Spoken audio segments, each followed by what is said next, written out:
to wake up at 4 o'clock in the morning to catch a flight. So we're doing it 15 minutes early. It is what it is. My name's Angelo, and this is We Want Picks. Every single week, we break down fights. We give you fantasy plays, fantasy lineups, and full betting guides for every single UFC event. The show is myself. I've managed fighters for 15 years. Dan Kramer, who's not here, professional fighter. Nick Newell, who's not here, also a professional fighter. He's promoting a movie. And our buddy, Jacob Fancy Shirt Lines. This week, we're breaking down UFC Vegas 32, Sandhagen versus Dillashaw, the return of Cody Dillashaw. Let's get into it. First up, at UFC Vegas 32, we have Hannah Goldy versus Diana Belbita. I'm probably pronouncing that wrong because her name had all sorts of tildes and apostrophes.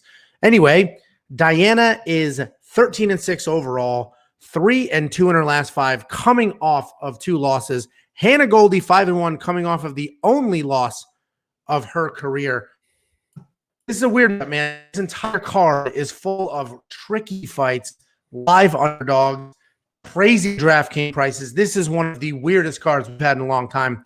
Either way, Hannah Goldy is very strong. You can see by her physique, she's just a little tank, absolutely jacked. Short stature, but very strong and solid. She's a striker who absolutely never stops moving. She likes to fight at range, which makes absolutely no sense because she's got little tiny T-Rex arms, little tiny legs, and she's very short.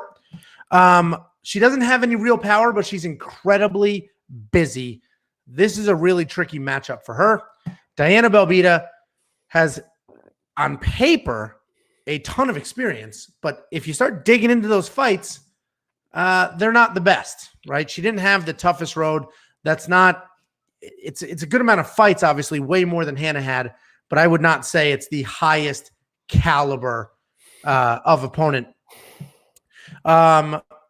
It's a lot of local fighters. She has low fight IQ. She's coming off a loss where she was a 3-1 favorite. Her fight style is she marches forward. She also has busy hands. She has high volume. She has decent takedown defense.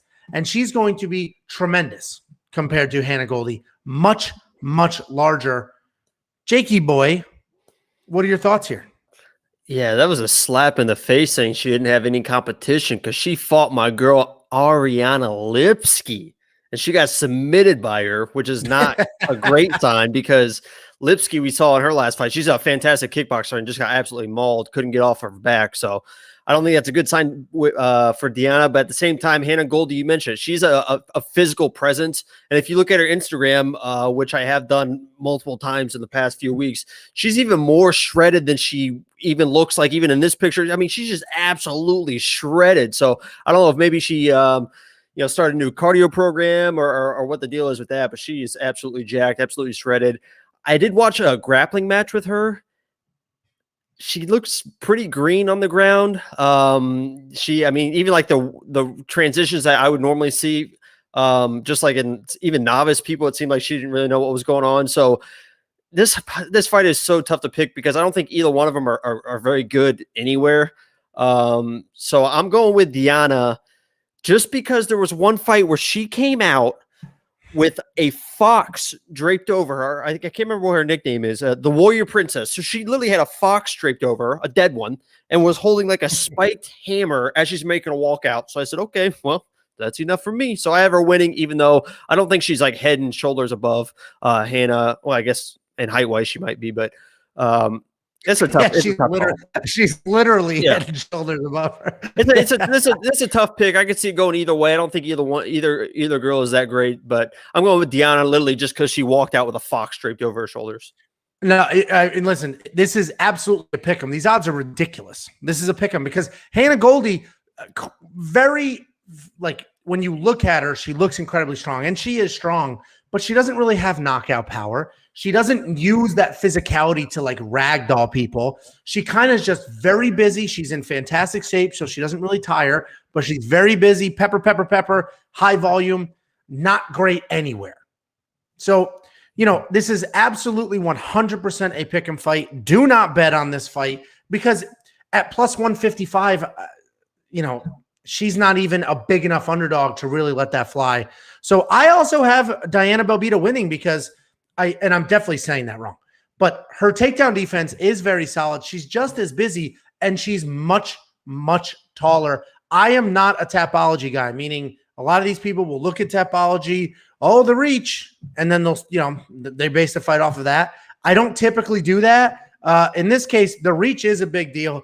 I don't think she's skilled enough to use her reach. Reach is for someone that's like got a good jab. I mean, just because your arms are longer doesn't mean. I bet my reach is almost more than yours, but I bet you would probably be able to put hands. Yeah, I might be able to sneak in there. Anyway, I also have Diana because again, Hannah's not really a threat anywhere. She is much smaller. And if she was a wrestler, that'd be fantastic. Great. She's small, duck right under, boom, takedown. That's not really there. Diana's my pick. I'm not betting on this. I have a bunch of bets on this card. I'm not betting on this. I'm not touching it with DraftKings. And then, you mentioned if she was a grappler, that grappling match I was watching, I just remember this. She had her, and it was not like a jiu-jitsu match. It was with the cage, but there's just no hit punching, whatever, like a true grappling match. So she had the girl up against the cage, and her underhook, she just shoved her. She just had her hand in the girl's armpit. It was like trying to control her and transition her, and with her hand just sticking her. I'm like, what the hell is going on here? So yeah, that's hot. Well, the only thing I will touch is Monkey Knife. I like the more here. They're both very busy. I mean, that's their style. Busy. They both come forward. They stay in each other's faces. So I do like the more here. I wish it was a little lower so I could be more confident. But I don't think there's a stoppage. I think they just kind of go at it, pepper away, high volume, 3 full rounds, and Monkey Knife Fight. You triple your money. I like this line enough to hit it. These are live right now. WeWantPicks.com/MKF. Sign up, promo code WWP. They will instantly match your deposit. Take the free money, throw it on a line like this, and you triple it with the win, which means you can lose a few and you still make a bunch of money. Next up at UFC Vegas 32, we have Sijara Eubanks versus Elise Reed. Sijara Eubanks is dropping to flyweight, which is insane. My neighbor, who does DraftKings with us, called me earlier and said, is Sijara Eubanks really trying to go back down 125, or she's dropping down? Because when she was on The Ultimate Fighter, she was literally crying hysterically, wanted to quit, couldn't make the weight. They had to chop her hair off so she can make the weight. It's going to be interesting. She's also has cardio issues. So coming down in weight, I don't know what that's going to do. With that being said, Sijara Eubanks is much better than 6-6. She's far better than her record. She has fought a very high level of competition. She's very strong. She has good wrestling and is a legitimate BJJ black belt. Her cardio is the big time issue. Grappling is the path to victory for her. Elise Reed is making her UFC debut only 4-0. And those 4 fights are not against the level of competition that Sijara has fought. But she is very, very active. She never slows down. She has very good power for this division. Okay grappling. Again, her cardio is fantastic. This is a big test for her. I see volume and nonstop pressure from Elise being an issue for Sijara. Sijara already suffers from cardio problems. She's coming down in weight. That is only going to exacerbate any cardio problems she already has. It's going to be this one is one that I'm going to wait to see the weigh-ins before I really unload some money. But I did already do a half a unit money line on Elise Reed because I do like Elise here. Sijara is very tough. Sijara is good at grappling, but that cardio is going to be an issue. I could see Sijara taking the first round, losing the next 2 just from sheer volume and exhaustion. Jakey, what are you thinking? Yeah, when I first saw this, I honestly thought it was a mistake. I honestly thought it was a mistake. Sijara Eubanks, a 6-6 fighter with 9 straight decisions for $9,300. It's not like she has 6 wins where she's just putting everybody away, but sometimes she loses, so they give her a value because she's a finisher. She has 9 straight decisions against an undefeated fighter. I mean, this is an undefeated fighter. She's not fantastic, but it is an undefeated fighter. And you're going to give her a $9,300 value, almost a 3-1 favorite. That's crazy. If you're going to take Sijara Eubanks at $9,300, God bless you. That's not me. I'm taking $6,900 and the value in Elise Reed.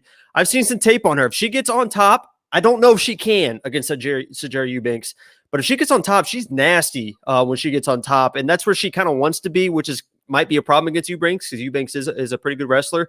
But I just look at it value-wise for DraftKings. I see $6,900. I see Sijara Eubanks, who, like you mentioned, could have cardio issues. Doesn't finish people. She doesn't get finished, but she doesn't finish people. So there's opportunities for Elise Reed. So, I'm going with the Elise Reed in this. I'm worried about, kind of the inexperience factor because Eubanks got a lot of it. But, I just see the value at $6,900. This, to me, should be, I think Eubanks should definitely be the favorite, but this should be like a $8,300, $7,700. So if I think that Elise Reed is $7,700 in my mind, I'm putting my lineup at $6,900, and that way I can flood the rest of my lineup with favorites. Yeah, I have Elise Reed in my lineup as well. We'll see what happens to my lineup throughout the week. I have so much money left over. DraftKings is crazy this week. I agree. Sijara Eubanks is by no means a almost minus 300 favorite. Absolutely not. She is absolutely not a $9,300 fighter in DraftKings. So I think Elise Reed wins this fight. She's 4-0. There's just not enough to know. I mean, this is a giant step up for her in competition, just straight up. I mean, Sijara Eubanks is 6-6, but it's all UFC level competition basically her entire career. So I have a half of one little side note. If I was on a hot streak instead of a cold streak, I think Elise Reed would be my lock of the week. She's not, but I'm just saying, if I was riding, I'd be like, yeah, let's go ahead and make Elise Reed. But I gotta check myself this week a little bit. Yeah, you need to come back to reality a little bit. So I have a half of a unit money line bet on Elise Reed. As soon as the full props drop, she is a perfect candidate for one of those 3.5 bets. The 3.5 bets, if you don't know, weonpicks.com/bets. The 3.5 bets means you can buy a round on the judge's scorecard. All she would have to do is win a single round, one round against Sijara Eubanks. That will absolutely happen. No bones about it. Likely the third round, and I'm assuming the second round as well. But as soon as that prop bet drops, I'm hammering that one because that will definitely happen. The monkey knife fight line is tricky because I'll go more on Elise Reed. 82.5 is a lot. I do see a decision here. 82.5 is a lot, but it's probably the more and more. More and more is probably the play here as well. I think it's a 3-round fight. I think they go at it. Sijara might go under, but if she gets on top, she'll be super busy. What do you think about the monkey knife fight line? Yeah, I'm looking at her past lines. It looks like when she loses, it's right around 70. And then like her last win, she got 107. So I guess it's probably, if you're looking at just the numbers wise, it depends on, do you think she's going to win or do you think she's going to lose on if you're going to play more or less? Yeah, so she's probably a less more is probably the safest play here because I do think Sijara loses. I mean, 4-0 is not, you mentioned she's undefeated and you never know, right? This could be the beginning of a 50-0. This could be, she could be 4-4 in 8 months. So it's impossible to tell, but I like Elise Reed here. I think her incredible volume and pressure will be an issue for Sijara, who already has cardio issues and is now dropping in weight to have even more cardio issues. Next up at UFC Vegas 32, we have Julio Arce versus Andre Ewell. Julio Arce, 16-4 overall, 3-2 in his last 5, coming off a loss. Andre Ewell, 17-7, 3-2 in his last 5, also coming off of a loss. This is another, this is an interesting fight for sure because Andre Ewell is an absolute giant for this weight class. He's not the thickest dude in the world, but he's incredibly huge for this weight class. Julio Arce, high volume guy. He is coming off of a 2-year layoff. Those are always giant questions, but coming off a 2-year layoff, he has good striking defense and very, very good striker with his hands and his feet. He mixes in his boxing and his kicks low, high. He mixes that on really well, and he moves really well, which is why he's not hit very often. He has a very low, if you dig into the stats, he has a very low hit ratio. He puts out more than he takes for sure. He does have cardio, and this should be a pretty straightforward win for him. He can grapple if he needs to. Andre Ewell, absolutely huge. He's very long for this weight class. He does have cardio issues, and that's because he's tremendous for this weight class. He's incredibly athletic. He has very good boxing. He's very fast. He also has good movement cardio is by far his number one issue. He can't grapple, but that may not be a factor here. I don't think Julio's going to grapple unless he's getting touched up. So I know Andre Ewell, I think this line is already starting to move. People love him in this underdog spot, and I could sort of understand why. He's almost a 2-1 underdog. He's very big, very athletic, very good boxer.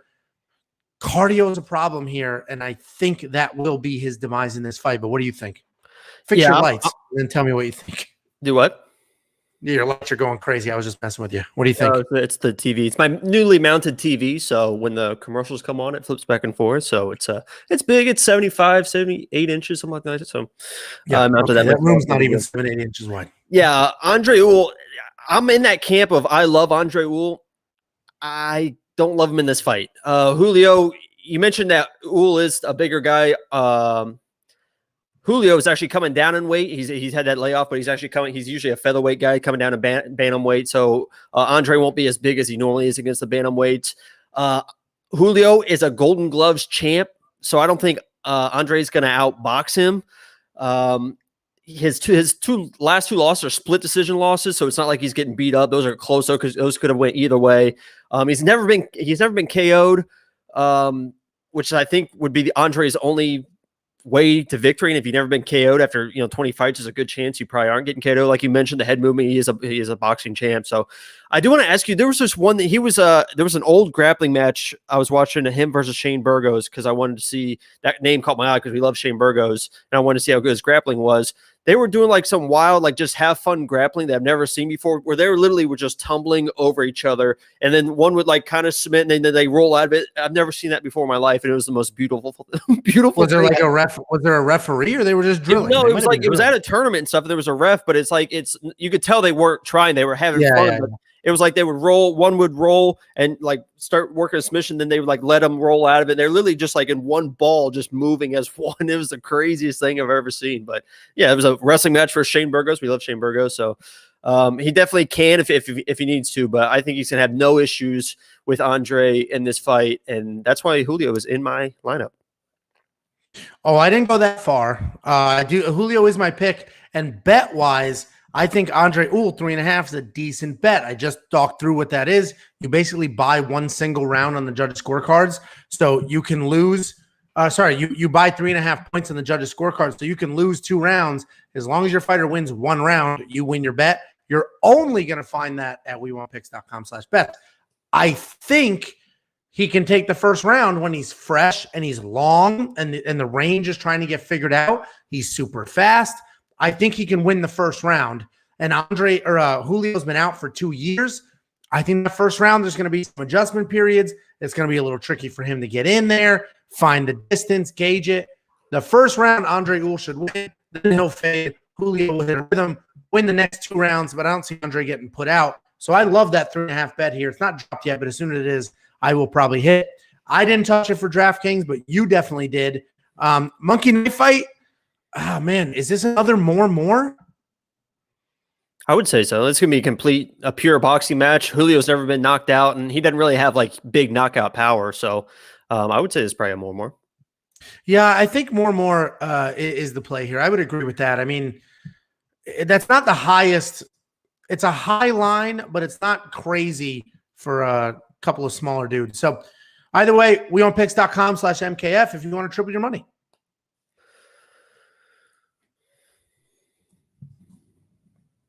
So I'm pulling up the next fight, guys. Bear with me. Next up at UFC Vegas 32, we have Adrian Yanez versus Randy Costa. Adrian Yanez looks exactly like our buddy, the BMF champion. Oh, my God. I am forgetting his name. What? Jorge Masvidal. Looks exactly like Jorge Masvidal. Exactly like him. Jorge. Dude, look at his face. He even has the exact same facial hair. Except for the long hair. He looks like Jorge Masvidal. He looks like more like Anthony Pettis than anything. He does look like Pettis. Actually, he looks like Sergio Pettis. Good call. But he looks like Jorge Masvidal before he grew out the Jesus hair. Either way, he's 13-3. 5-0 in his last 5. Randy Costa is 4-1 in his last 5. 6-1 overall. This may be fight of the night. And I don't know if you guys checked out MMA Junkie, but MMA Junkie has like a 20-minute interview with the two of them talking through how this fight came about. They literally started arguing online about what's better, Dr. Pepper or peanut butter cups, I think. And then they just started going at it, having a good time. And somebody asked them if they would fight each other. Randy said, sure. And Randy's like, I like him, but I'll fight him. And then Adrian's like, yeah, all right. I like him. I'll fight him. So pretty cool. It's a pretty fun interview. They're laughing the whole time, having a good time. So either way, Adrian Yanez is very technical and he has solid fight IQ. He has super fast hands. He does have power and he has an incredible chin. He doesn't slow down. He will probably need his chin here because he marches forward and he never lets up. And Randy Costa is a very good finisher. He's long. He uses his range and he throws everything with power. Everything is 100%. And he mixes up his striking really, really well. There's lots of movement when he fights. And he does fight very, he has a different sort of fight style. He is at Stanford MMA. And that usually doesn't matter. I'm not usually a big camp kind of guy, but Stanford MMA has been absolutely insane lately. I'm pretty sure every single person they put out there is dominating as of late. And even in the very few losses they've had, they've looked fantastic. So this is a much trickier fight than these odds will tell you. I mean, 2-1, it's a little wide for a couple of guys that will absolutely bang. And somebody like Randy Costa, who is crazy fast with a ton of volume and incredible power. How do you think this goes? I love Adrian Yanez. I mean, this guy is a complete assassin. He walks you down, waits for you to throw, and just counters with such precision and power. It blows my mind. And I got a little pissed off because you said it was going to be the fight of the night. I have in my notes right here, I have it highlighted. This is going to be the fight of the night. I think you nailed it. These are two fun guys. And Randy is no slouch either. I have Yanez in my lineup, and I think he's going to win. But that's just because I think he's just a little bit more technical, a little bit more precise than Randy. As you mentioned, he's a little bit more looping with the shots. He does have power behind him. So this could be one of those, what was it, Jonathan Martinez, or I think it was John Martinez, that me and Dan were really high on, a very good striker that got caught. This could be Yanez should win this fight. He's a better striker, and they're going to strike, but he could get caught. But I'm playing the odds here that he's just a better striker. And the only thing that I would say is Randy needs to use his length. I don't think he throws punches straight. Like I said, I think it's more looping, so I don't think he uses length, but he needs to use his length versus Yanez. And this is what swayed me the most. I was looking at both their Twitters, and for some reason, Randy Costa, in his Twitter bio, it says, quote, professional bad decision maker. So I don't like that in a fighter that I want in my lineup. So that's why I went with Yanez and put him in my lineup. I think Yanez gets it done. A great counter right and puts him down late first, early second. So I have Yanez in my lineup as well. I spent the $9,000. I think it goes a little longer. So I've got a bunch of stuff on this already. I have the over on rounds. Anytime I see rounds set at 1.5, I really look at it because 1.5 rounds is not a very long time. I guess it is if you're in the fight, but usually lines are 2.5 rounds. So I hit the over. I already placed that bet on the over 1.5 rounds because I don't think there's an immediate knockout. 1.5 rounds, 7 minutes. Also, I think this line is low. I went the more. I've already played it on Monkey Knife Fight. I don't want it to move. So I've already played it on Monkey Knife Fight because I think that line will go up. Because honestly, DraftKings, the odds makers, Monkey Knife Fight, thinks that they probably stand there, they bang, and Adrian Yanez knocks him out. But I think there's a little more to this. I think Randy has a ton of power. And Randy does like to fight at range. He doesn't use it well because, like you said, it's loops. But he does like to fight at range. So I think he will move. He'll mix in some kicks. And I think Adrian may be a little slower coming forward when he sees some of the heat on those punches. Adrian's my pick to win. My DraftKings lineup. I think this goes more than 1.5 rounds. So I already played that. And I think they throw more or land more than, high 30s in strikes. So I already hit the more there. If you want to play that, weonpicks.com/MKF, triple your money. If you want to hit some of these betting lines, weonpicks.com, grab yourself a bet. And just so add there, Jakey, like that line. Yeah, if you're saying that it's going over a round and a half, that would be the first time in Costa's MMA career that it would go past a round and a half. So Yeah, the odds, obviously the odds are a little bit against you. What was the oh, that's just the over under. Okay. Yeah, so yeah, the over under was 1.5 in the rounds, and then the strike line. And listen, I know he's a kill be killed kind of guy. I definitely would play the more and more because I think even if it doesn't go a round and a half, I agree with the more and more for sure. It's just that 1.5 is a little bit tricky. Yeah, and I think 1.5 is a low line. So I love if you go back to all my betting breakdowns, Dan and I have different approaches. I'm more conservative. I think it's a pretty safe bet, 1.5 rounds, because they're evenly matched. I don't think Yanez is a 2-1 favorite. I think the odds are a little wide. I think they're pretty evenly matched. It's going to be a ton of fun. I'm going to love watching it.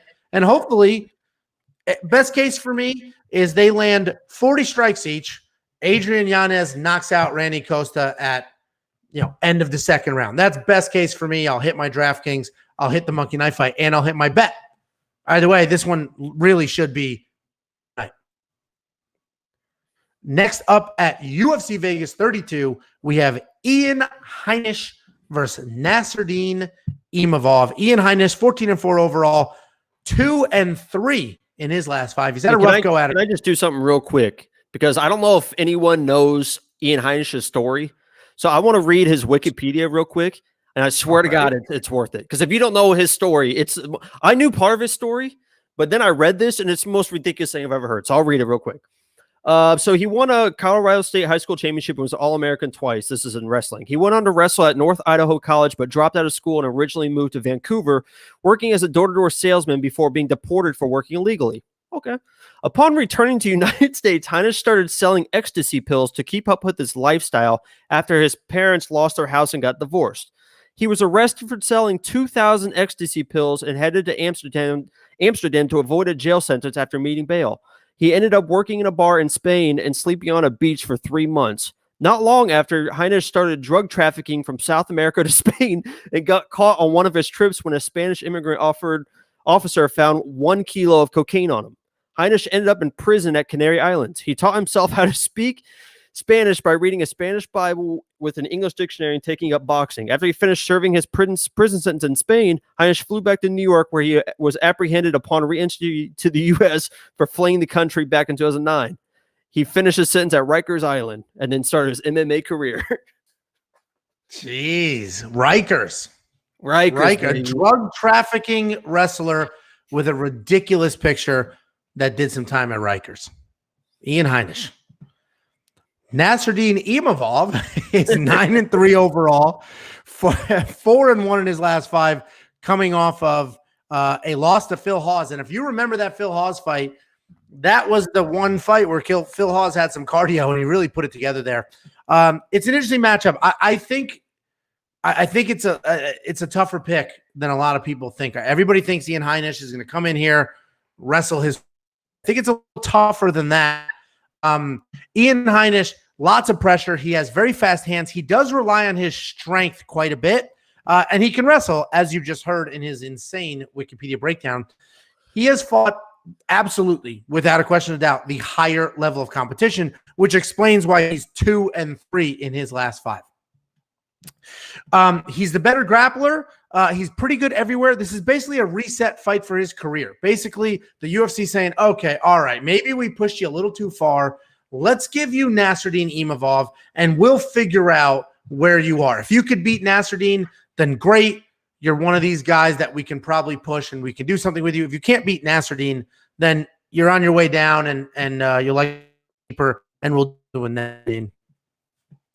Nassourdine has very good cardio, and he has decent grappling. He counter-strikes really well, which means he should be okay with the forward pressure of Ian Heinisch. And I think he's a better striker. He needs to strike. He needs to stick and move to win this fight. He's made some poor decisions in the past. I wouldn't say he has the highest fight IQ, especially if you look at that Phil Hawes fight. I mean, Phil Hawes' cardio was much better in that fight than it has been historically, but there were moments where Nassourdine was willing to rest on the cage instead of make something happen. So I think this is a little closer because styles do make fights. And if you take the Ian Heinisch grappling versus Nassourdine grappling, Ian should win. That style's a bad matchup for Nassourdine. But if you take the counter striking, of Nassourdine and some, at times the wildness of Ian, then Nassourdine should have a pretty good go of it. So this is a lot closer than people are giving it. And even I'm looking at the comment section now, everybody except one person said Ian Heinisch should cruise to a win with grappling. I'm not necessarily on that train. Ian Heinisch is my pick. I think it's a very close fight. I don't think this is just take down Nassourdine over and over and get it done. So what do you think, Jacob? I think it's going to come down to the wrestling because I think Ian's going to wrestle, and I think Imavov will let him wrestle and going to try and out wrestle him because I think Imavov, that's kind of his go-to, his backup plan is wrestling, and he's comfortable there, which I think is going to hurt him in this because I think he should strike with Ian, but I think he's just going to succumb to the grappling. Even that fight against Jordan Williams, we'll talk about Jordan Williams later. He was pressed up against the fence by Jordan Williams. Jordan Williams isn't like a fantastic wrestler or anything. So if you're willing to accept that position against Jordan Williams in a fight where it looked like Imavov was even a little bit gassing out of the first round, I think Jordan Williams ended up getting a little bit more tired, and we'll talk about his cardio coming up, but he looked tired too. And I think he just got lucky that Jordan Williams was more tired. And, against Ian, those tough Rikers guys, they just don't get tired. They've been in the yard for 12 hours a day. So, I like Ian in this matchup. I think he's going to out wrestle Imavov, and I think that's just the way he's going to get it done. I don't like him enough to put him in my DraftKings lineup because if he can't wrestle him, then things could go south pretty quick. But and you saw he got surprised his last fight against Gaslam. He came in and probably thought he was going to out wrestle Gaslam and just got steamrolled. That was crazy. So I think he's probably going to have something to prove in this fight. So I like him to win the fight, but I don't trust him enough for the 8,500. Yeah, I'm in the exact same boat. Heinisch is my pick to win this fight. I don't have him in my lineup at $8,500. He's probably not a terrible play if you're on the boat of he's going to win this fight and it will be grappling. Well, takedowns are 5 points and control time counts for a lot. So he's probably not a terrible play at $8,500. Just right now with my lineup, I didn't love it. I do like the more on the strike line. I do like the more because I think Nassourdine will get strikes off while defending. He'll get strikes off on his feet, and then Ian Heinisch will be busy trying to close the distance, and if he gets a takedown. So I like the more. I don't necessarily think there's a stoppage here, so I'm good with the more on the Monkey Knife Fight line. What do you think? Yeah, probably. Because I don't see anyone get knocked out and all the ground and pound, total strikes. If this was significant, I don't think so, but total strikes, yeah, I would play the more probably. Yeah, it's total everything. And Ian Heinisch is pretty high volume guys. So either way, we're both on board with Ian, but I wouldn't even say the odds are wide because -150 is not a tremendous favorite, but I do think this is a little trickier to pick than most people have it. Next up at UFC Vegas 32, we have Punahele, Jordan Williams. I jumped to the wrong fight. I was a little confused too. I was a little taken aback. I was taken aback. Did this fight drop? No. Where do I? Hold on. Hold on. Boy. Imagine if I was missing a slide. If I was the graphics guy. The world of hurt I would be in right now. I'd be getting ripped. This live broadcast would have got ended. You've been driving to my house. You would have tried to put me in a triangle, but I would have reversed the position and probably armbarred you. But that's probably what would have happened. You don't have it, man. I mean, you don't got the graphic. Where is it? Oh, I don't know, but this is very interesting. Oh, here we go. I have them out of order. Yeah. Look at that, huh? Still really not seeing it, huh? Boy. Really not seeing it here. Where's my buddy Punahele? Not seeing it. We'll get to that fight in a minute. So let's go. How did this happen? This is not like me. Know. This is can't wait for Dan to see this. All right, well, let's jump to just text Dan real quick. Jordan Williams and Mickey Gall. We'll do the Punahele in 1 minute. Next up at UFC Vegas 32, opening the main card, we have Jordan Williams versus Mickey Gall. Mickey Gall will just never go away. I mean, he's not doing that well. He's fought a low level of competition, fought and lost to higher level competition. But Jordan Williams, 9-4 overall, 2-2-1 in his last 5. Mickey Gall, 2-3 in his last 5, alternating wins and losses. Mickey Gall, good grappler with submissions and wrestling. That's his game plan. No bones about it. He's been around forever, it seems like. And he has very good top pressure. His stand-up is not great. I would not say he's UFC caliber. Honestly, if he was making his UFC debut today, I'd be like, I don't think he's ready for the UFC. Jordan Williams, lots of power, solid leg kicks, has very good defensive grappling. He's very tough, and he never stops coming forward. It is not crazy that Jordan could wrestle in this fight. I don't think so. His path to victory is definitely to outstrike Mickey Gall. I just don't think Mickey Gall is very good. I think Jordan Williams wins this fight. I think this line is correct. I think the DraftKings is correct. I think Mickey Gall came out.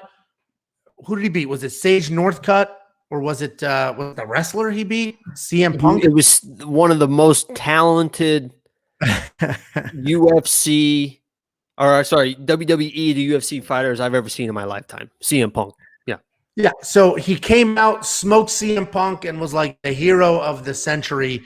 But, that's not what gets it done. So, I think Jordan Williams is the better MMA fighter. I think Jordan Williams wins this fight. The only issue could be if Mickey Gall sticks grapple-heavy, nonstop wrestling, takes him to the ground, then Mickey Gall will probably win a decision. But I like Jordan Williams here. I think it's a safe pick. I think it's a safe play. And I think this is probably Mickey Gall's last fight in the UFC. What do you think?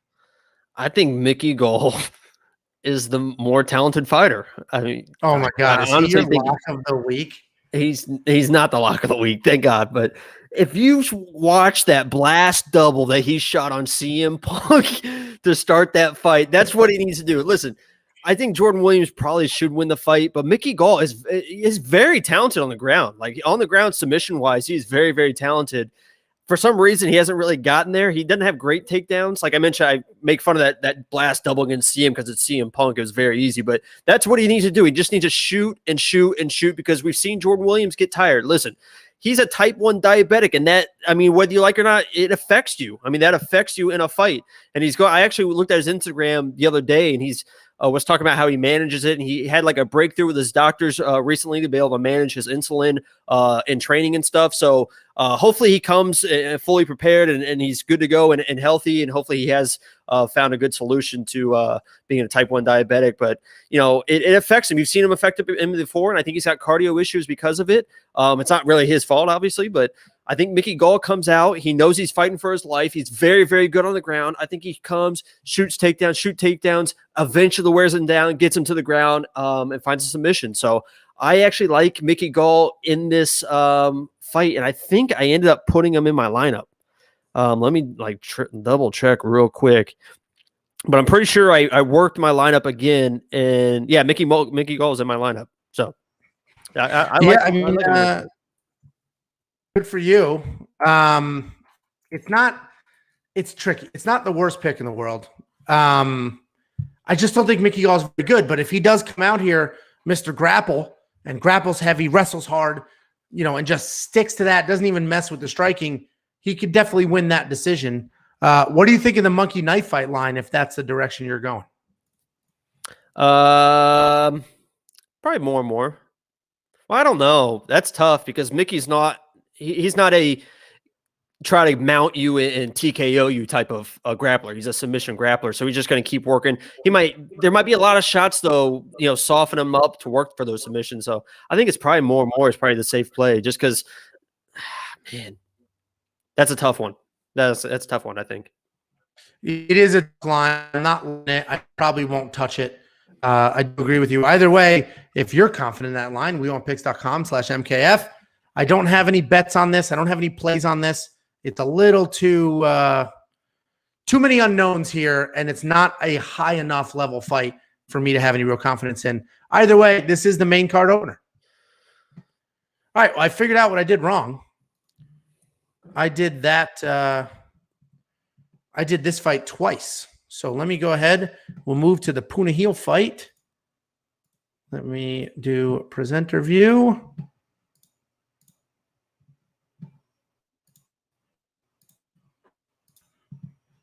That's what happens when you do it live. You know, what are you gonna do? Are you literally just building it right now? Oh, you got it. No, there you I already had it all done. The issue was I'm sure you did. I am sure you did. There's no doubt in that. There's no doubt in Angelo. No way. Here we go. Next up at UFC Vegas 32, we have Punahele Soriano versus Brendan Allen. Brendan Allen's name, I feel like it comes up constantly in. I swear to God, he fights once a month. Does he not fight once a month? And he's fought everybody. So it's like his name is always coming up when we're doing breakdowns, either talking about him or talking about who has fought him in the past. Punahele, big boy, tough Hawaiian, and you love those guys.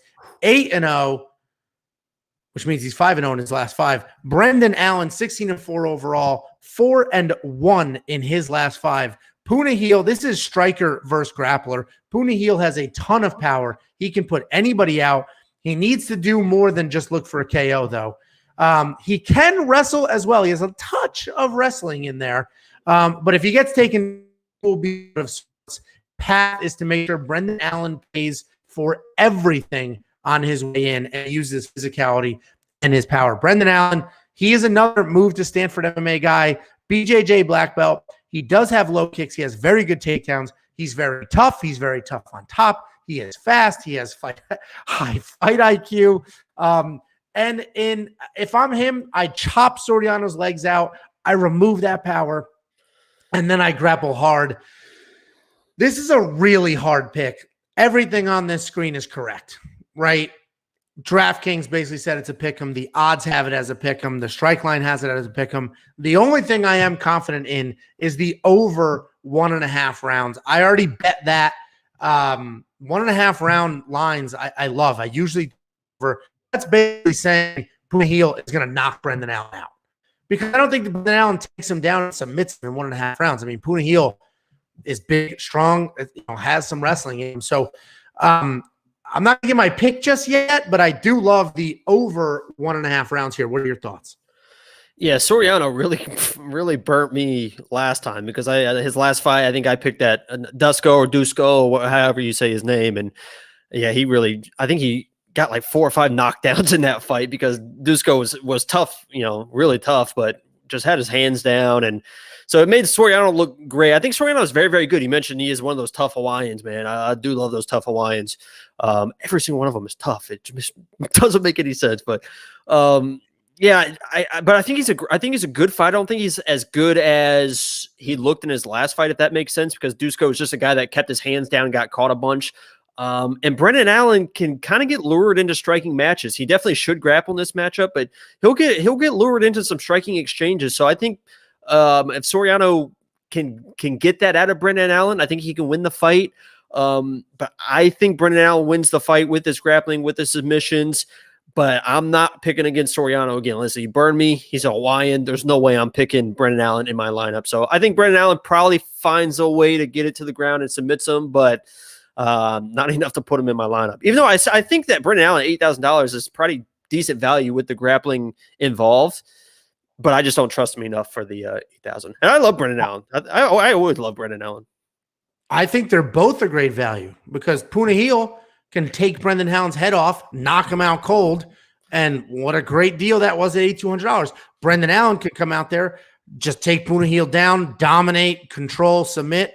Wow, of course. How could we knew that was going to happen? How could we not? So I think either one guy is a value.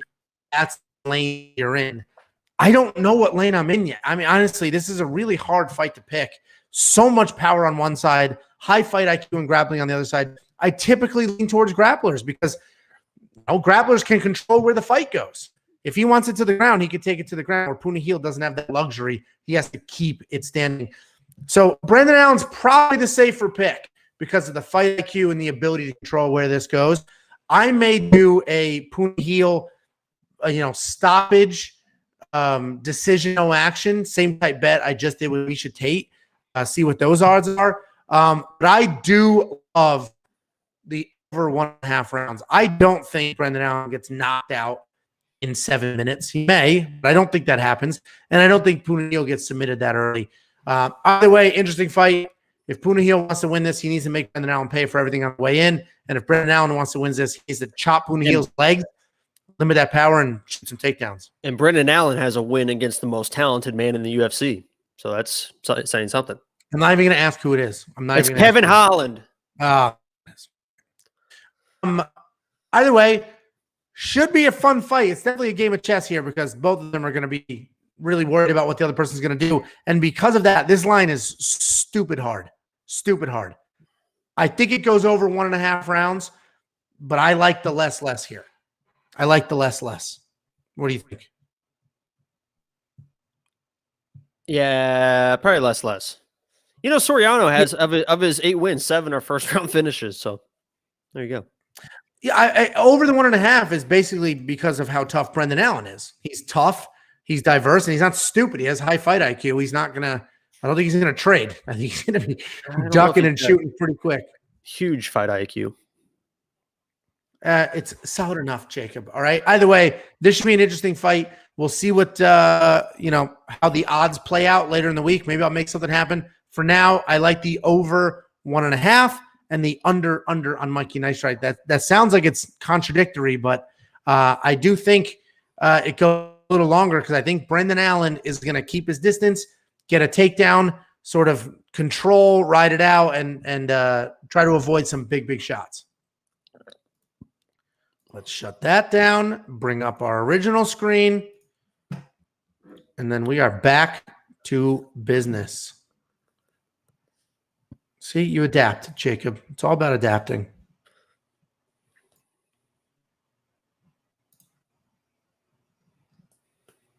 All right. Next up at UFC Vegas 32, we have Miranda Maverick versus Maycee Barber. Miranda Maverick, 9-2 overall. Maycee Barber, 8-2 overall. And this is a really interesting fight because Maycee Barber was like the next big thing. Looked great. Ton of hype, ton of support, and just hasn't been putting it together. And just has not been able to put it together lately. Maycee Barber, 8-2 overall, 3-2 in her last 5, coming off of 2 losses. Miranda Maverick, 9-2 overall, 5-0 in her last 5. Miranda Maverick, a very technical striker with solid forward pressure and takedowns. She's very strong. She definitely has more ways to win, and she's the more diverse striker out of the two of them, the more diverse grappler, and this is probably her fight to lose. Maycee Barber is a very good striker with great boxing. If she uses her reach and height, she can keep Miranda at bay if she keeps her distance. She's not a very good grappler. She has pretty good submission defense, but she doesn't want to be on the ground, especially with Miranda Maverick. This is, I think this is the third loss in a row for Maycee Barber. With that being said, Maycee Barber knows the spot that she's in. She knows that she was supposed to be the next big thing. She knows that she was supposed to, come in here, make things happen, and she knows she's riding a 2-fight skid. And if she loses this, that's not great for her. So this will be really interesting to see what happens with Maycee Barber, because after that first loss, we're all expecting okay, let's see how she bounces back from this. And that last loss, she looked exactly the same as she did in the first loss. Same issues, didn't really make giant adjustments. And I don't know what kind of giant adjustments, she would have need to make, but didn't really make a ton of adjustments. Didn't come out here looking hungrier, better, faster, stronger, just more of the same. And she's super, super young, athletic. I really want Maycee Barber to win this, but Miranda Maverick is a killer. Miranda Maverick looks fantastic. She can win anywhere. Miranda Maverick's the pick here. And I think she's a safe DraftKings lineup play too, especially at $8,400. Jakey boy, what are your thoughts? Yeah, this is tough for Maycee, man. I feel for her. This was not very nice by Sean Shelby and whoever is making matches or who's making these fights, because you would have thought, like you said, she was kind of the next big thing, and then lost a weird fight to Roxanne. You're thinking what the hell went on there? And then she lost again. You would think the UFC would give her someone that she would have a much better shot against, because Miranda is she's nasty, man. She is nasty, and her fight IQ is incredible. I think that last fight that she had versus who was it? Jillian. I think at one point Jillian had her back, and Jillian is fantastic on the ground and with submissions, and you can just tell she's very cool, calm, and collected. She knows what to do, what not to do. I think there's going to be a lot of 50-50 situations with Miranda going for, I think there's going to be some scrambles from Miranda going for takedowns. Maycee, I think she's going to look sharp. I think she's going to look ready for this fight, and I still don't think it's going to be enough. But I think there's going to be those weird 50-50 scrambles that if Maycee wants to win, she's got to win those scrambles. She's got to win those positions. I just don't think she's going to be able to. I think Miranda's just too good, too tough, too nasty. She just got that nasty in her. So I like Miranda in this fight. I didn't put her in my lineup because I do think Maycee's going to come out and look sharp. But I think that Miranda is just going to be too much for her. Yeah, I agree with all of that. I think, I think this is the UFC being like, you know what, Maycee, win or go home. Like we've put so much money and effort behind you, and we thought the loss to Roxanne was a fluke, and then it wasn't. And so I think they're honestly frustrated with her because this is not a good matchup for her. It's basically somebody who fights like her, but is bigger, stronger, and has grappling. So not a great matchup for her. Miranda Maverick's the pick. -150 are not terrible odds, honestly. I think she's a very solid pick. -150, that's not a bad money line if you want to jump on that. I don't have her in my lineup, but she may end up there by the end of the week. $8,400 is a pretty solid price. But I don't know how well she'll score because I don't think Maycee Barber is going to get stopped. And striking doesn't score an enormous amount of points. And monkey knife fight is a really hard line. I would go less more. Maycee's going to be making things happen. She knows this is it for her. So I think she's going to be high volume trying to force things. Miranda Maverick, 94.5 strikes is a lot of strikes. And I think she will mix in some grappling. So I think less more is the monkey knife fight play here. What do you think? I'd go with that. Less more. That sounds good. Yo, Scott Sacco, what's up, man? Sorry.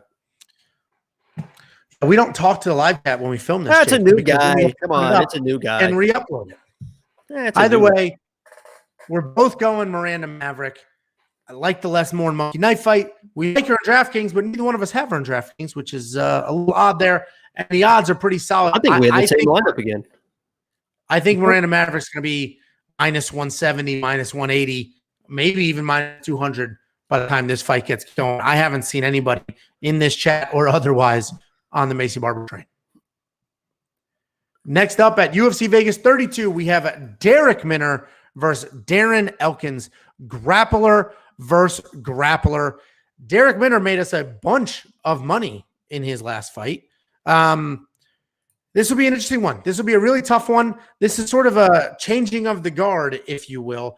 Darren Elkins is a true veteran, 25-9 overall, but only 1-4 in his last 5, and he's coming off of a win, that only win in his last 5.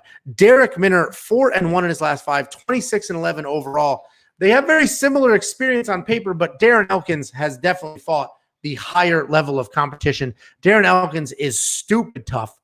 He is a grappler, and he is absolutely never out of a fight. He can be 3/4 dead, getting pummeled 10-8 rounds left and right, and still pull out a submission win at the last minute. Darrick Minner, the more technical guy. He's really starting to put it together. He's improving. He's young. He's got a ton of fights, but he is young. He is improving. He's getting more technical. His stand-up looks good. His grappling was always very good, and he absolutely never, ever, ever gasses ever. He has that pace. He doesn't let it up. I think this is a pretty clear, straightforward win for Darrick Minner. Darren Elkins may have some veteran savvy in his back pocket, but Darrick Minner isn't, I don't think he's the guy you're going to pull some veteran savvy out in the grappling department. So I have Darrick Minner winning. I have Darrick Minner in my lineup. I think Darrick Minner monkey knife fight. Man, that's a tough one. Maybe less more because I think he's going to get a stoppage here. I think he's going to take Darren Elkins down, elbow in the face, and that's the end of it. And I like Darrick with an A money line as well. What do you think? Yeah, Darren Elkins, you mentioned he is one of the toughest dudes you will ever come across. Even that last fight that he won, I mean, his face is just beat and battered, but he found a way to win. And if you look at his losses too, these are some great guys, incredible guys, some of the top guys on the roster, some of the top guys in the UFC history, honestly. You got Alexander Volkanovski, the champ, Ricardo Lemos, you got Nate Landwehr, and you have Ryan the Wizard Hall. These are some of the best guys you'll ever see on the UFC. That's who he's lost to. With that being said, Darrick's going to win the fight. This fight was set up so Darrick can get a big name. Let's see. Let's get him a big name, a big win, so we can get him against some top competition. 26 wins. I think like 22 of them are submissions. The one thing I will say is Darren, after his last fight, he called out a name, and that name was Crone Gracie. So he's not afraid to grapple. If you're calling out a Gracie, especially Crone Gracie, it sounds like you want to test your submission skills. So I think this turns into a grappling match, but Darren is tough, man. So monkey knife fight, I probably play more and more, but Minner, I think eventually will submit him. So Minner's in my line. It's a really interesting line. It's more and more or less. I think less is the play, because I do think there's a stoppage here. And I think Darrick Minner gets it. The under on rounds is the best bet. Darrick Minner money line is a solid bet. I think this line will move too. I think, while Darren Elkins is always live, I don't know how live he can be fighting a better wrestler. And he didn't get submitted by Ryan Hall. He lost to Ryan Hall, but he didn't get submitted. So I mean, that's a feather in the cap. Losing to Ryan Hall after last week is top 5, one of the most embarrassing things that could ever happen to anybody. That dude was like a turtle on his back. What are you talking about? He landed 2 wheel kicks on the button, nearly submitted him. I can't even count. I think it was like 15, 16. The guy has less wrestling than my daughter, who is 4. He is embarrassing. You could tell how terrified. Don't mention his name on this channel again. You could tell how terrified he was of Ryan Hall. By the first 3 minutes, he was like 15 feet. Like Ryan Hall had COVID. He wouldn't get close to him. Ryan Hall needs to stick to competitive grappling. Without wrestling, it's just embarrassing. I will make you a bet right now. Ryan Hall will be champ by 2025. We're talking about this fight. Darrick Minner is both of our pick. Darrick Minner should get this done. I like the under on rounds. At the lineup? Well, yeah, Darrick Minner's in my lineup. Oh my God, I think we have the same lineup. Well, we'll find out when we film the next video. I like the under on rounds. WeOnPicks.com. Grab that. And monkey knife fight, I like less. You like more. It's going to be an interesting one.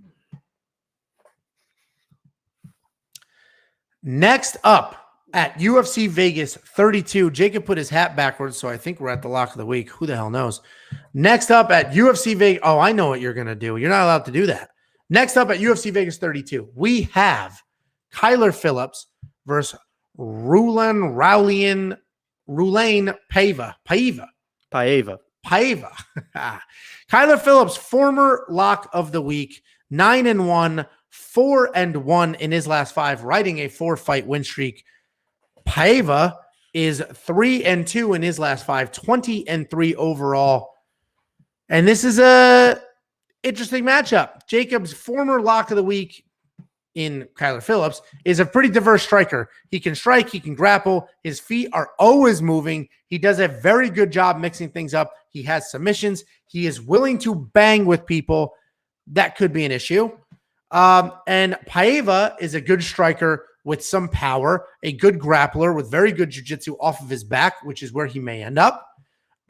His striking is definitely more technical than Kyler Phillips. It's an interesting, weird matchup. I actually don't know why this is the featured fight of the card. This should be lower. I think this is an undercard-ish type fight. Jacob is about to do some ridiculous song and dance. I could just sense it with the stupid hat backwards. So why don't you go ahead and do that, and then I'll give my pick. First of all, I need everyone to watch the first Kyler Phillips Yadong song video that we did, because the what Angelo is saying right now is nothing compared with what he said back then. Everyone picked against Kyler Phillips against Song. Every single person. I was, and you were like, yeah, he can't strike. He's a good grab. He can't strike. He can't strike. I'm listening. He can't really strike. I got insider intel. He's a diverse striker, but it's not great. can strike, and he outstruck Song and got the takedowns when he needed. Listen, I made lock of the week.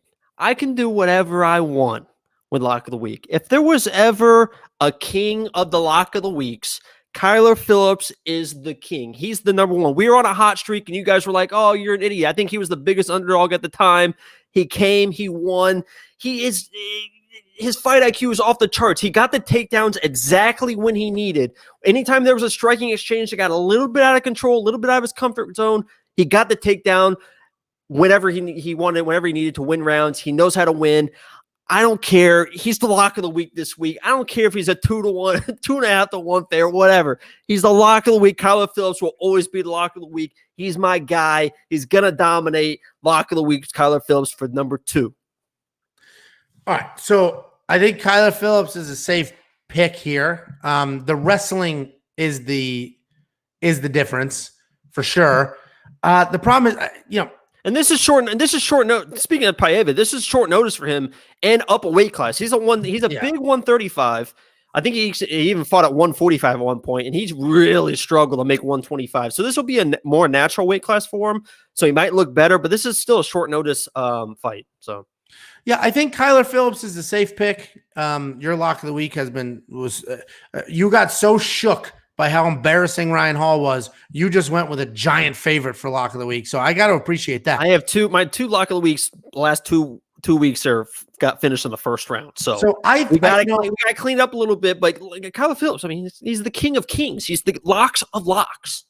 Listen, I like Kyler Phillips. I think he's a safe pick. I think these odds are really, really wide.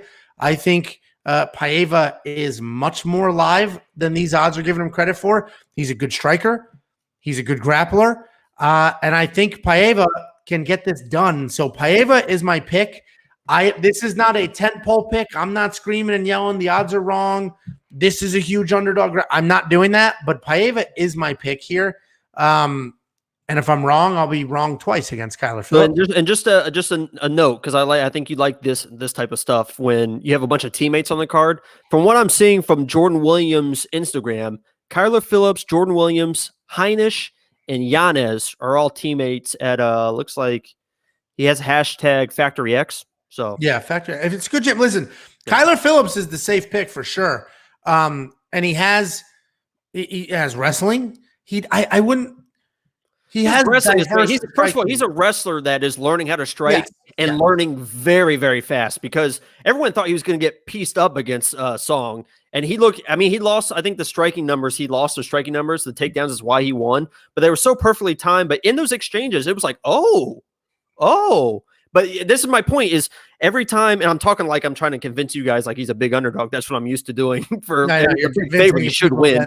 2.5-1 favorite. He's smart enough to realize when he's over his head in an exchange and will get the takedowns when he needs them. That's what I love. He doesn't get caught in those exchanges where he feels like, I can beat this guy in striking. He's like, oh, let me get that leg. Let me get the takedown, win the round. Yeah, I mean, listen, Kyler Phillips is a good fighter. His striking is improving. I say diverse because he's doing all sorts of crazy stuff sometimes. So it's not very technical. It's not very sound, but he gets in there. He gets it done. I think Paiva wins this fight because I think he's a real threat on the ground with the jiu-jitsu, and he's a good striker, and I think that could be a problem. But if Kyler Phillips takes him down and rides out a wrestling win, that's not shocking. So Paiva's my pick. I'm not betting on that. This is just a pick to have a pick. I'm not confident in anything in this fight. I will do more and more in Monkey Knife Fight because I don't think there's a stoppage, at least an early one. And I think they'll be pretty busy, both these guys. So I like more and more in Monkey Knife Fight. That's the only thing I'll be playing here. What do you think? Yeah, the only thing that would worry me about Paiva is if he was a power guy. Because you saw Kyler did get hit a couple times in those exchanges before the takedown, so that's why he went for the takedowns. But Paiva, I think he's got 13 decision in his 20 wins. He's not really a big power guy. There's always going to be that submission threat, but I think Kyler Phillips with his wrestling is just way too dominant to control those positions. So I actually think this more and more. I think Kyler is comfortable enough on his feet to win the striking exchanges and probably get a couple takedowns to win rounds and with some ground and pound in between. So I think it's mostly striking with timely takedowns, and then Kyler Phillips dominates. Yeah, I mean, in reality, he may see By the way, the graphic, it's Phillips with 2 L's there. That's rough. Yeah, well, running the show by myself. Yeah, it's weird how it's not a big deal now, is it? So Kyler Phillips may end up being a phenomenal DraftKings pick because he may get 1,000 takedowns, but $9,200 is a lot of money. So we'll see what happens. I'm actually looking forward to this fight. I'm really only playing monkey knife fights here. Next up at UFC Vegas 32, we have the return of Aspen Ladd in the co-main event versus Maycee Chasson. Aspen Ladd 9-1 overall, 4-1 in her last 5. Maycee 4-1 in her last 5, 7-1 overall. Aspen Ladd, as I mentioned, is coming off a 2-year layoff. She gets wild. She's borderline crazy. She's not the most technical, but damn, is she tough, and she's pretty good everywhere. This layoff will be interesting because she may have used the layoff to really button things up. No, the layoff was she last spring she tore her ACL and MCL.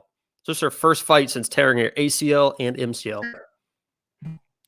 And she may button things up. She may have gotten her weight under control. She struggled with some weight cuts in the past, and even her loss, if you look at that, that was kind of a problem. And she doesn't have great striking defense because she'll just go out there and let it fly.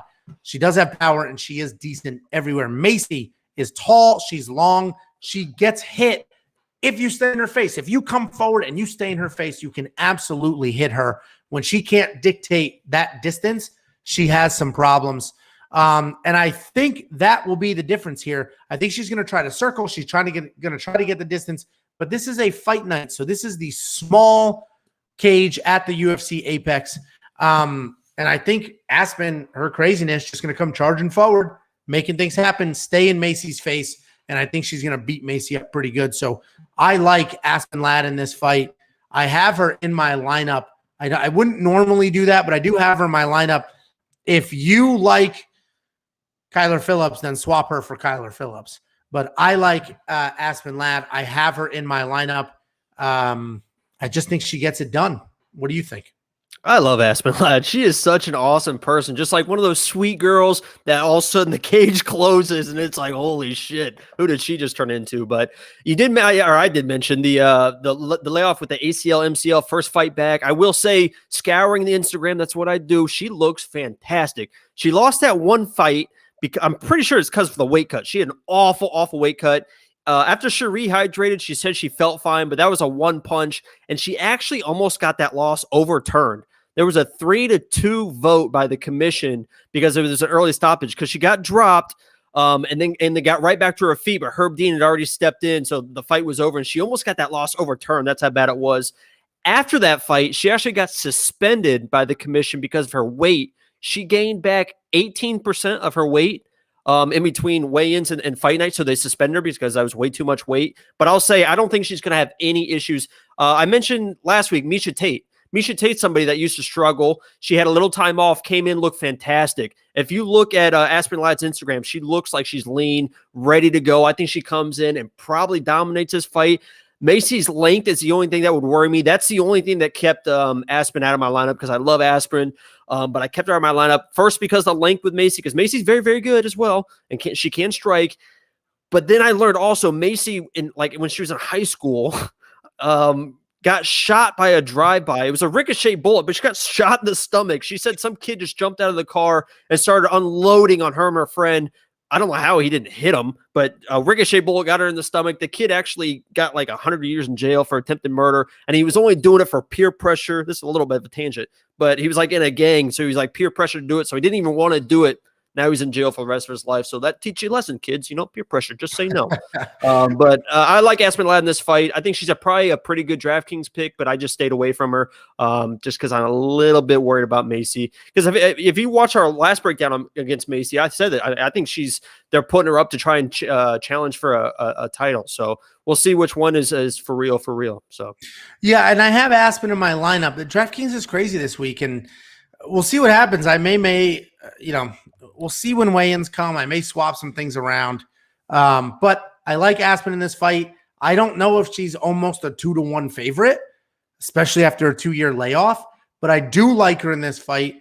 I think, styles make fights. I always break that down. And I think her forward pressure will just frustrate Maycee. Maycee will not be able to use her range, and Aspen is just going to be in her face doing whatever the hell she wants to do. So I've got Aspen in this fight. We'll take a look at some props because I don't like that money line. That's way too wide. And monkey knife fight, I don't know, man. That's a high line. More is probably the safer play because I think it will be busy, but that's a high line. What do you think? Did you say more? Yeah, it's probably the safer play. I don't know, man. That is a tough one. I would probably play more if I had to, but I would probably stay away from it. Yeah, that's a tough one. That's the type of line. Monkey knife fights, you triple your money, but the lines move. So if you love one that we've broken down tonight, go in there, grab it now. If you're like us, where this one's like it's I would go opposite of whichever way it moves. If it moves, I would go opposite of the way it moves, probably. Yeah, that's why I want to see it move. This way, it gets out of this like perfect middle ground where it is, and then I could hit the under or the over. Either way, weonpicks.com. Grab yourself some NKF. Next up at UFC Vegas 32, we have the main event of the evening.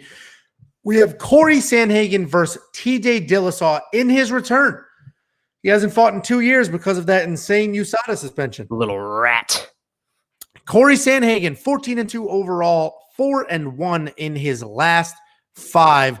TJ Dillashaw, I can't get that out. TJ Dillashaw, 16-4 overall, the former champion.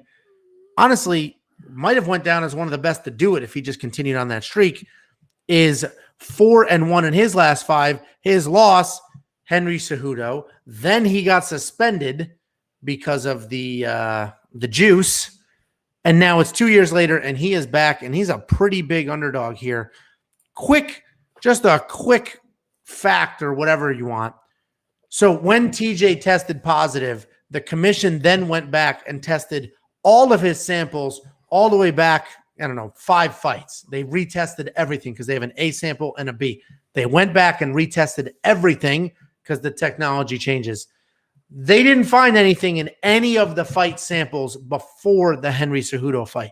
They did find it in sort of a non-fight camp sample that was a random test. So with that being said, yeah, I don't think you can, and I could be way off. I don't think you can look at his career and say he was only champ because he did the juice. That's the only reason he did what he did. I think he started to do it later and didn't work out for him. With that being said, Corey Sandhagen is good everywhere. He's been very active. In the 2 years that TJ has been off, Corey Sandhagen's been very active. He's got a ton of power. He's got very good striking technique. He's a very fluid striker. He's very fast. He's very good with his combinations and variety. He will throw hands and legs. He will mix it up everywhere. He's very athletic. He's very good. And he also has good jiu-jitsu. And that sounds like the absolute complete package, right? TJ Dillashaw is coming off of a 2-year USADA layoff. As I mentioned, he's beaten everybody on the planet until Henry Cejudo. He's a great wrestler with a lot of power, and his feet never stop moving. He's good everywhere. And without the USADA issue, he may have ended up being the best one to ever do it, honestly. If we assume TJ is the same TJ that he was, he's got the better footwork. He's got better wrestling. He probably has more power. He's not as diverse in his striking, but he can control where this fight goes. I like TJ Dillashaw to win this fight. TJ Dillashaw is in my lineup. I did a money line bet on TJ Dillashaw. I'm all over him. I like him here, and I hope I don't have to eat my words, but I like TJ Dillashaw in this fight. I mean, there's some recency bias on both sides, meaning everybody thinks Corey Sandhagen's the best ever, and people just think TJ's a bum.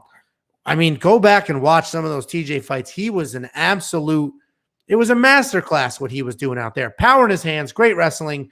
He's good everywhere. This will be a really tough fight, but I like TJ. Jacob has a $100 autographed Corey Sandhagen UFC card, so I think we know what we're going to do. Yeah, there's a little bit. I was going to lead with that, how I just pray to God that Corey Sandhagen wins because I have this $100 card. I don't even think I could sell that thing for $10 right now. So I pray to God that he goes down as the greatest fighter of all time, Corey Sandhagen, so I can cash in big on that card I accidentally bought. So if you guys are interested in a signed autograph Corey Sandhagen card, let me know, and I'll get that out to you. But maybe honestly, maybe we'll make it a giveaway. We'll make it some sort of giveaway on the. I tried to give it away, and nobody even wanted it. Now I gotta wait. If he wins this, I'm not giving away because he's going to be a champ when he wins this. Because TJ Dillashaw, I was almost going to make fun of you because you couldn't say his name. Now I can't say his name. TJ Dillashaw should never have been champ in the first place. Cody Garbrandt dropped him bad, and the round saved his life. He would if Garbrandt had 10 more seconds, that fight's over. Garbrandt's still the champ. I don't know if he's still the champ today, but he would have been the champ. Everyone would have forgot about TJ. He probably would have got on the juice sooner to trying to make up those losses or that loss. So listen, Corey Sandhagen, I think, is the true. TJ honestly was in my lineup to start at $7,400 with his talent. It doesn't make sense to me because I was breaking down these fights and looking at these fights, and I didn't look at the odds. I didn't look at DraftKings yet. And when I came to this, I was like, I'll probably pick Corey Sandhagen because he's probably going to be pretty even money. And then I saw this. I'm like, what the hell is going on? TJ Dillashaw is $7,400. I think that's incredible value.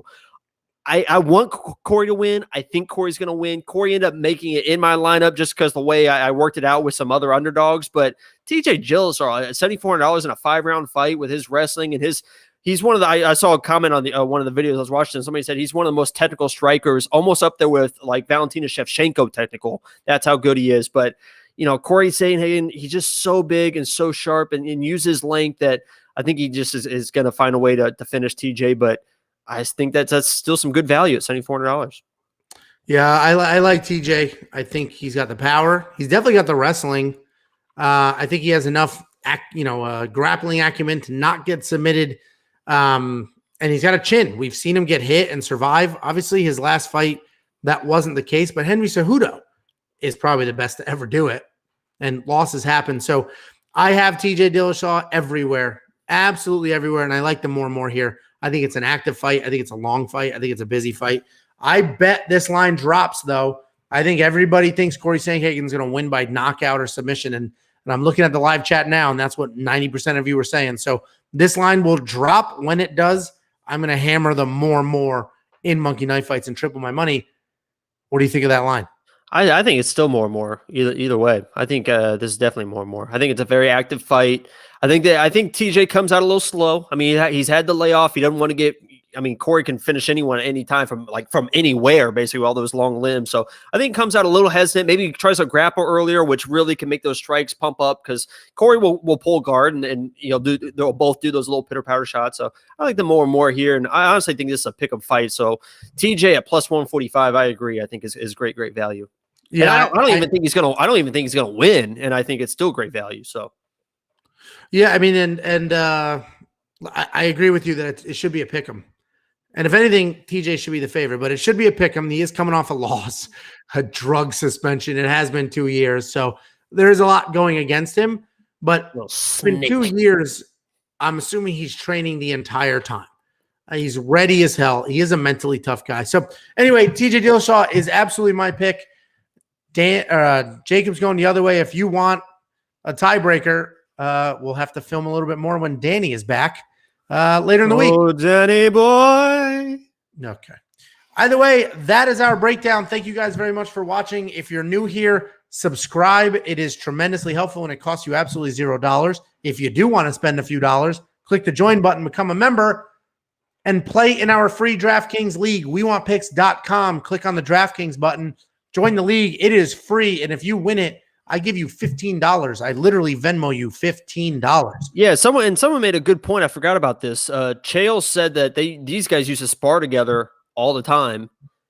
And but he wouldn't say who was win, but I think there's like videotape or something of TJ admitting in the past that when they spar that Corey would just beat the shit out of him. So take that for what it is. I think things obviously change and listen, Corey Sandhagen is very, very good, but TJ Dillashaw is, if it wasn't for the drug suspension, an all-time great. Either way, join our free DraftKings league. Go to WeWantPicks.com, sign up for Monkey Knife Fight, sign up for the bets. Let us know if you have any questions. Thank you very much for the watch, and we will see you on Saturday. All right, guys. Not even going to answer questions? I got to wake up at 4 o'clock in the morning, and there really aren't any questions. But I got to get up at 4. I have a flight very early. But we're going to do a bunch of live stuff this week. And don't forget, the fights are stupid early. They're like 3 p.m. they kick off. 6 p.m. is the main card. It sucks. I hate the early ones. So we're not going to live stream the fights, but we'll probably go live Friday night and do some other stuff this week. Again, thank you all very much. Really appreciate that.